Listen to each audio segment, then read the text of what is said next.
या भक्तांना दर्शन द्यायला ये। होय।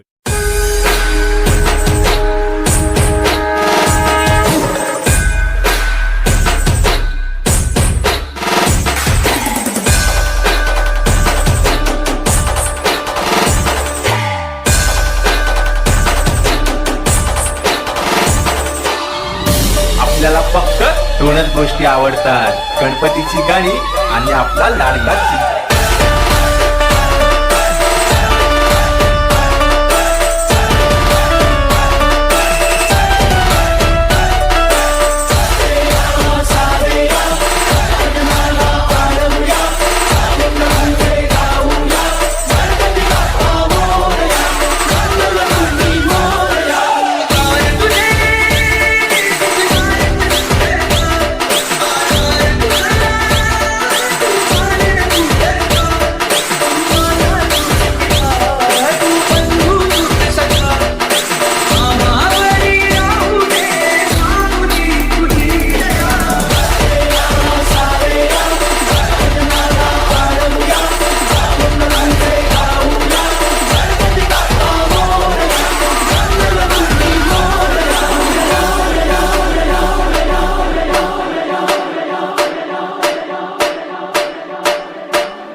આજે વોર્ડ નંબર 2માં આવેલ છોટુનગર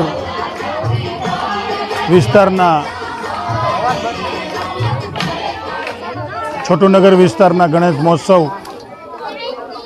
છોટુનગર વિસ્તારના લોકો અને ભારતીય જનતા પાર્ટીના અમારા સૌ કાર્યકર્તાઓ, અમારા છોટુનગરના કાર્યકર્તા કમલેશભાઈ રાઠોડ, નરેન્દ્રસિંહ, રવિભાઈ, આ બધાએ ખૂબ સારું આયોજન કર્યું છે અને આજે અમે લોકો બધા આરતીના દર્શન કર્યા અને ગણપતિ મહોત્સવ ખૂબ ધામધૂમથી છોટુનગરના રહેવાસીઓ ઉજવે છે.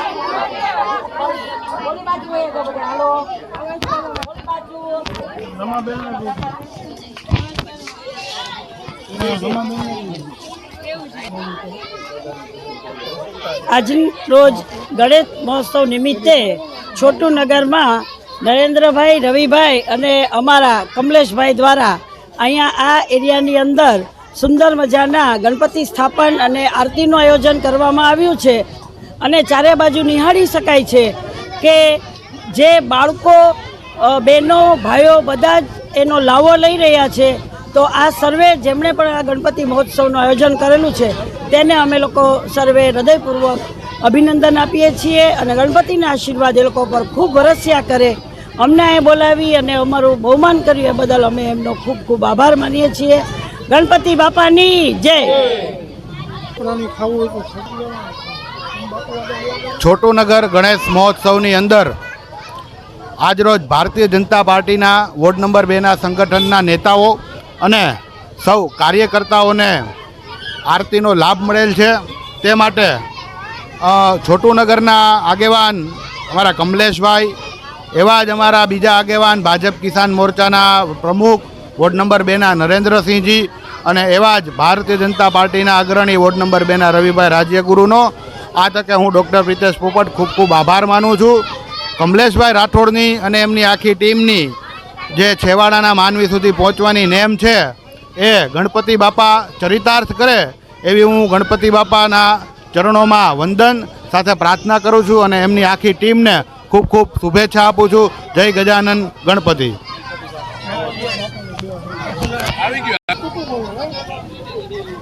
મારું નામ જયરાજસિંહ જાડેજા છે. વોર્ડ નંબર 2 યુવા મોરચાનો પ્રમુખની જવાબદારી છે. આજરોજ અમારા જ વિસ્તારમાં આવેલ છોટુનગર વિસ્તારમાં ગણેશ મહોત્સવનું આયોજન થયેલ છે. તેમાં અમને આરતીનો અવસર મળ્યો હતો.